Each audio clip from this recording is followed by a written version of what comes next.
نحمده ونصلي على رسوله الكريم اما بعد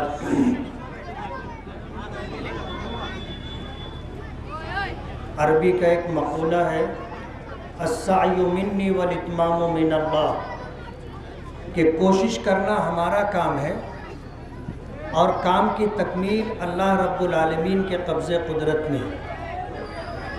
ہم ہمیشہ اپنے جلسے کی شروعات دو شعر سے کرتے ہیں۔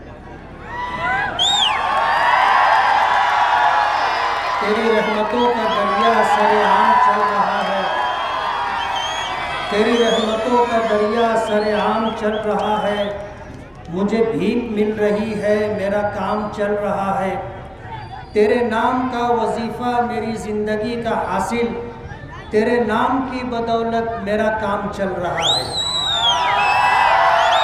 آج کا ہمارا یہ جلسہ ملک میں ہونے والے لوک سبھا پارلیمنٹ الیکشن کے سلسلے میں، اور اس الیکشن میں امیدواری کرنے کا ہر ہندوستانی کو حق ہے۔ ہندوستان میں رہنے والا ہر وہ شخص جو ہندوستانی شہری ہے وہ اس ملک میں گرام پنچایت سے لے کر کے پارلیمنٹ تک کا الیکشن لڑ سکتا ہے۔ آج کے حالات ایسے تھے کہ ان حالات میں اگر مسلم امیدوار ان علاقوں سے دیے جاتے، ان لوک سبھا حلقوں سے دیے جاتے جہاں 7 لاکھ مسلم ووٹ ہے، جہاں 6 لاکھ مسلم ووٹ ہے، جہاں 5.5 لاکھ مسلم ووٹ ہے، تو وہ مسلم امیدوار چن کر کے آ سکتا تھا۔ ملک کو آزاد ہوا، کانگریس پارٹی کی حکومت قائم ہوئی، اور مسلمانوں پر جس طرح کے حالات گزرے وہ ہمارے آباء و اجداد کو پتہ ہے۔ اس ملک میں فسادات کا ایک لامتناہی سلسلہ تھا، اور یہ فسادات صرف مسلمانوں کو نشانہ بنانے کے لیے کیا جاتا تھا۔ تباہی و بربادی ہوتی تھی تو مسلمانوں کی ہوتی تھی، املاک لوٹی جاتی تھی تو مسلمانوں کی لوٹی جاتی تھی، اور اگر پراپرٹی جلائی جاتی تھی تو مسلمانوں کی پراپرٹی جلائی جاتی تھی۔ اس ملک میں 15,000 سے زائد فسادات ہوئے، اور مسلمانوں کو توڑنے کی کوشش کی جاتی رہی، اور یہ وہ زمانہ تھا جب کانگریس پارٹی کی حکومت تھی۔ کانگریس پارٹی کوئی مسلمانوں کے لیے بہت اچھی پارٹی ہے ایسا نہیں ہے۔ سچر کمیشن کی رپورٹ نے ہمیں یہ بتایا کہ اس ملک میں مسلمان دلتوں سے زیادہ پسماندہ ہے، اور یہ درگت ہماری اگر کسی پارٹی نے بنائی ہے تو وہ کانگریس پارٹی نے بنائی۔ آج پربھنی جیسا علاقہ جہاں 7.5 لاکھ مسلم ووٹ ہے، کانگریس پارٹی نے کسی مسلم شخص کو امیدوار نہیں بنایا۔ جہاں 6 لاکھ ووٹ ہے، بمبئی جیسے کچھ علاقے، وہاں پر مسلم کو امیدواری نہیں دی گئی۔ ہمارا یہ دھولیا مالیگاؤں لوک سبھا حلقہ 5.5 لاکھ مسلم ووٹ ہے، مسلمان کو امیدواری نہیں دی گئی۔ عمرے پر جانے سے پہلے میں نے اس بات کی وضاحت کی تھی کہ اگر مہا وکاس اگھاڑی کی طرف سے امیدواری دی جائے گی تو ہم پارلیمنٹ الیکشن لڑنے کے سلسلے میں سوچیں گے، لیکن مہا وکاس اگھاڑی نے یعنی کانگریس، NCP، سماجوادی اور شیو سینا ادھو بالا ٹھاکرے، ان چاروں پارٹیوں نے پورے مہاراشٹر میں کسی مسلمان کو امیدواری نہیں دی۔ غور کرنے کا مقام ہے۔ آپ اس سے اندازہ کر سکتے ہیں کہ کوئی کانگریس پارٹی مسلمانوں کا بھلا کرنے والی ہو، ایسا نہیں۔ ہمارے سامنے 2 مصیبت ہے، ایک بڑی مصیبت ہے اور ایک چھوٹی مصیبت ہے، اور ہم مسلمان ہیں۔ صاحب ایمان ہیں، اللہ پر، اس کے رسول پر ایمان رکھتے ہیں، اس کی شریعت پر ایمان رکھتے ہیں، ہم تو اللہ اس کے رسول کی ہدایات کے مطابق چلتے ہیں۔ بخاری شریف میں سرکار دو عالم صلی اللہ علیہ وسلم کا ارشاد مبارک ہے، اِذَا ابْتُلِيتَ بِبَلِيَّتَيْنِ فَاخْتَرْ أَهْوَنَهُمَا، جب تم دو مصیبتوں میں گرفتار ہو جاؤ اور تیسرا کوئی راستہ تمہارے سامنے نہ ہو تو اس وقت تم ہلکی مصیبت کو اختیار کر لینا، ورنہ آپ کو پتہ ہے کانگریس پارٹی یا بی جے پی میں کوئی فرق نہیں ہے، یہ ایک سکے کے دو رخ ہیں، ایک ہمارا کھلا ہوا دشمن ہے اور ایک ہمارا چھپا ہوا دشمن ہے۔ آج ملک کے جو حالات ہیں، ان حالات نے ہمیں مجبور کر دیا، یا یوں کہیے کہ یہ ہماری ضرورت بن گئی۔ ملک میں ہماری ماں اور بہنوں کو بے پردہ کرنے کی کوشش کی جا رہی ہے، حجاب اور برقعے کا مسئلہ اٹھا کر پورے ملک میں ہماری عزت دار غیور ماں اور بہنوں کو بے پردہ کرنے کی سازش کی جا رہی ہے، ہماری شریعت کو مٹانے کی، ختم کرنے کی سازش کی جا رہی ہے، ہم سے ہماری شہریت یعنی ہندوستانی ہونے کا حق چھینا جا رہا ہے۔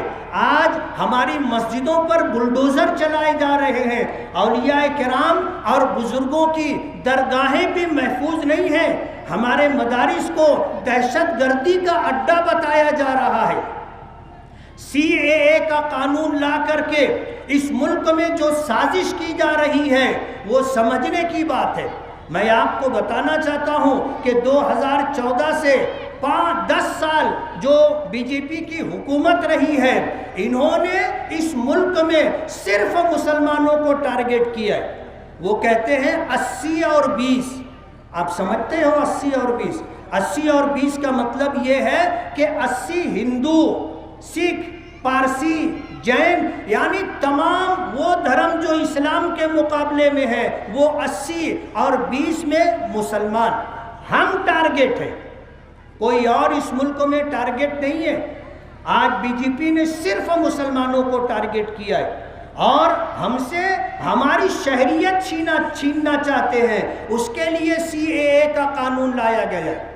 سی اے اے کا قانون یہ ہے کہ اس ملک میں جو ہندوستانی نہیں ہوگا، اگر وہ درخواست دے گا کہ مجھے ہندوستانی شہریت دی جائے، تو اگر وہ مسلمان نہیں ہوگا تو اس کو ہندوستانی شہریت دے دیں گے، اور اگر مسلمان ہوگا تو اس کو ہندوستانی شہریت نہیں دیں گے۔ یہ سی اے اے کا قانون ہے۔ اگلا قدم جو بی جے پی سرکار کا ہے وہ این آر سی لانے کا ہے۔ این آر سی کا مطلب یہ ہے کہ ہر ہندوستان میں رہنے والے ہر مسلمان کے گھر تک سرکاری کارندے پہنچیں گے اور آپ سے آپ کے ہندوستانی ہونے کا ثبوت طلب کریں گے، آپ کو کاغذات اپنے ہندوستانی ہونے کے پیش کرنے پڑیں گے۔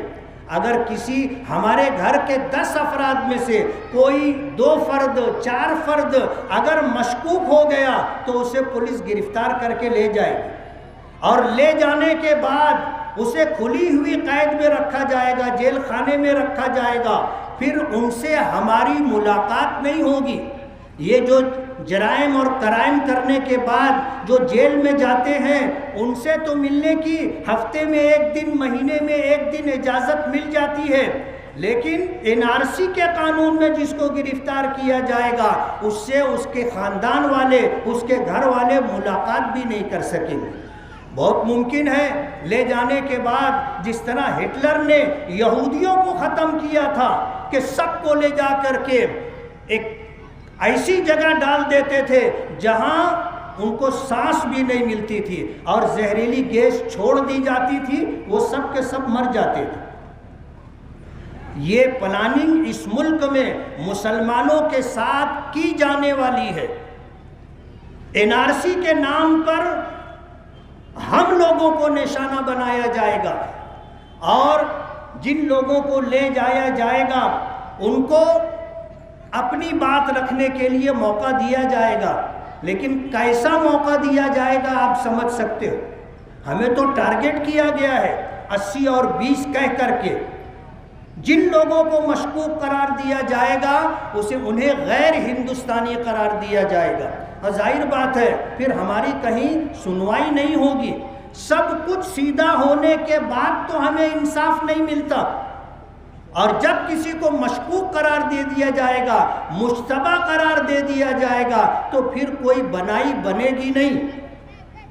بی جے پی ہم سے ہماری ہندوستانی شہریت چھیننا چاہتی ہے. بی جے پی ہم سے ہماری شریعت چھیننا چاہتی ہے. آپ دیکھ لو اس ملک میں آج ان 10 سالوں کے اندر جو نظام اور جو قانون بنایا گیا ہے، اس نظام اور قانون میں کسی دوسرے اسلام کے علاوہ کسی دوسرے دھرم کے ماننے والوں کو کہیں تکلیف نہیں ہے. انہیں سنبھالا جاتا ہے، ان کو راستہ دیا جاتا ہے، ان کے لیے سب کچھ حکومت کرنے کے لیے تیار ہے. اگر حکومت کسی کو نشانہ بناتی ہے تو صرف مسلمانوں کو. آج جب یہ بات کہی جاتی ہے کہ اب کی بار 400 کے پار، تو آپ سمجھ لو ان کے عزائم یہ ہیں کہ اگر 400 کے پار وہ آ جاتے ہیں تو پھر اس ملک کا دستور بدل دیا جائے گا. اور جب ملک کا سنویدھان اور دستور وہ اپنی مرضی کا بنائیں گے تو ہم مسلمانوں کے لیے اس دستور میں کوئی جگہ نہیں ہوگی.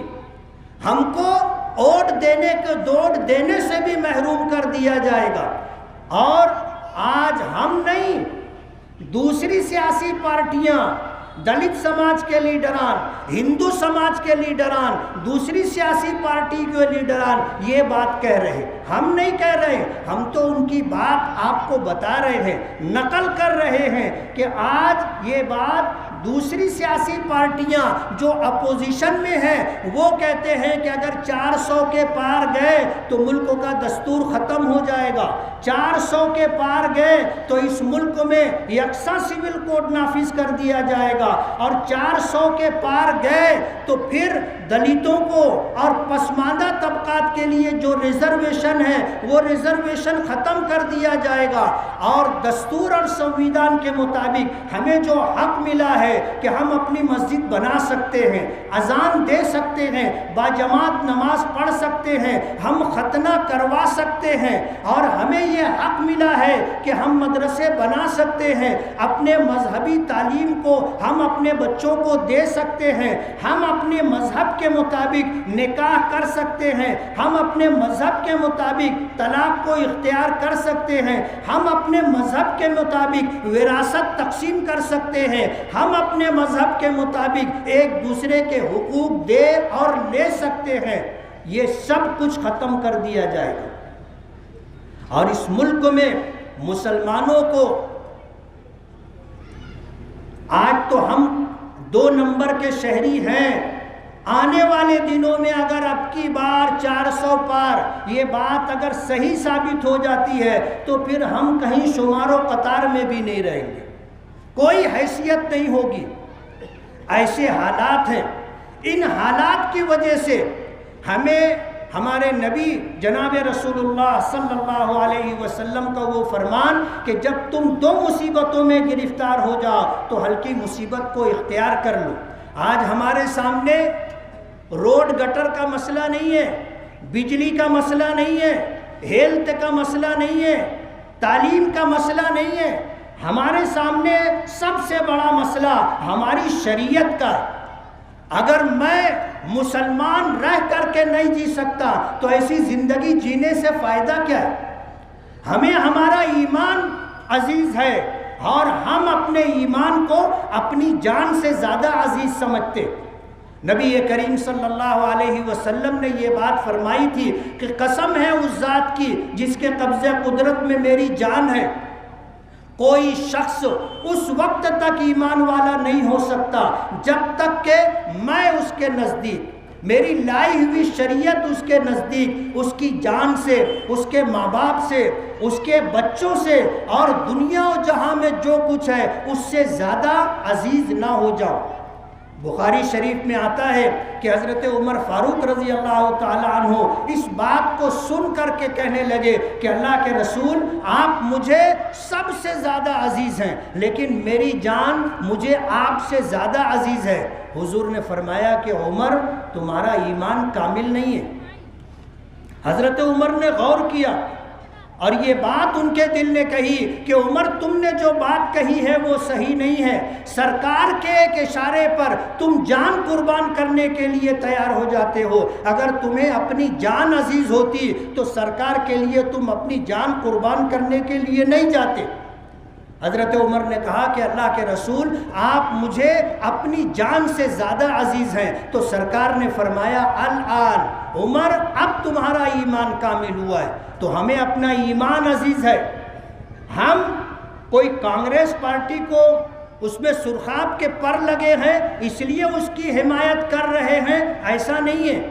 آج ہمارے سامنے دو مصیبتوں میں ایک ہلکی مصیبت ہے، اور وہ یہ کہ کانگریس پارٹی کا جو امیدوار ہے وہ آج دھولیا مالیگاؤں لوک سبھا حلقے میں بی جے پی کے امیدوار کو سیدھا ٹکر دینے کی حیثیت رکھتا ہے۔ اگر ہم مالیگاؤں سے صحیح معنوں میں بھرپور تعداد میں اگر ہم نے ووٹ دیا تو کانگریس پارٹی کا اور مہا وکاس اگاڑی کا یہ امیدوار جیت سکتا ہے۔ آج اس طرح کے حالات ہیں۔ ہم نے صوباتائی بچاؤں کو جو ووٹ دینے کا اور ووٹ دلوانے کا جو فیصلہ لیا ہے، اور ہم نے بغیر کسی مطالبے کے، بغیر کسی ڈیمانڈ کے، بلا شرط حمایت اور بغیر کسی کنڈیشن کے سپورٹ کرنے کا فیصلہ کیا ہے، تو اس لیے کہ ہماری ماؤں اور بہنوں کا پردہ باقی رہے، اس لیے کہ ہماری مسجدیں باقی رہیں، اس لیے کہ ہمارے مدرسے باقی رہیں، اس لیے کہ ہماری درگاہیں باقی رہیں، اس لیے کہ وقف کی املاک باقی رہے، اس لیے کہ ہم مذہب کی آزادی کے ساتھ جی سکیں۔ ہمیں امید ہے، ہم نے مہا وکاس اگاڑی کے امیدوار سے یہی بات کہی ہے کہ ہم آپ سے آج کوئی مطالبہ نہیں کرتے، لیکن جب آپ چن کر کے آ جاؤ گے اور جب سرکار بنے گی اس وقت ہم اپنے مطالبات آپ کے سامنے رکھیں گے۔ آج تو مالیگاؤں کا مسلمان آپ کو ہر حال میں سپورٹ کرے گا۔ مالیگاؤں ایک مذہبی حیثیت رکھنے والا شہر ہے، ہمیں کوئی خرید نہیں سکتا، ہم اپنی ووٹ کا سودا نہیں کرتے، ہم غدار ملت نہیں ہیں، ہم غدار قوم نہیں ہیں، ہم ضمیر فروش نہیں ہیں، ہم ملت فروش نہیں ہیں۔ اس سلسلے میں اس شہر میں جو کچھ ہوا ہے اگلے جلسے میں یا اور کسی موقع پر میں آپ کو تفصیل بتاؤں گا۔ میں آج آپ سے یہ اپیل کرتا ہوں، وقت ختم ہو رہا ہے، میں آپ سے یہ اپیل کرتا ہوں کہ 20 مئی کو صبح سویرے آپ کو ہر حال میں ووٹ دینا ہے، اور یہ ووٹ آپ کے ہندوستانی شہری ہونے کا ثبوت ہے۔ اگر آپ نے اپنے ہندوستانی شہری ہونے کا ثبوت فراہم نہیں کیا اور کل اگر آپ کے خلاف NRC کے تحت کوئی کارروائی ہوتی ہے تو آپ کسی اور کو الزام مت دینا، آپ اپنی کوتاہی کو سامنے رکھنا کہ یہ مصیبت ہم پر اپنے ووٹ نہ دینے کی وجہ سے آئی ہے۔ اس لیے میری آپ سے یہ گزارش ہے کہ 20 مئی کی صبح اولین ساعتوں میں دھوپ میں تیزی آئے، اس سے پہلے خود بھی اور اپنے گھر کی ماؤں اور بہنوں کو ساتھ میں لے جا کر کے آپ ووٹنگ کروائے۔ اگر آپ نے یہ کام کیا انشاءاللہ یہ ایک چھوٹی سی ہماری قربانی ہے، انشاءاللہ اس سے ہمیں آگے بڑے سیاسی فائدے حاصل ہوں گے۔ اللہ تعالی ہماری ان کوششوں کو بارآور فرمائے، اور جو لوگ اس ملک کے دستور کو اور آئین کو ختم کرنا چاہتے ہیں ان کے وجود سے اللہ تعالیٰ اس ملک کو نجات عطا فرمائے۔ وآخر دعوانا ان الحمدللہ رب العالمین۔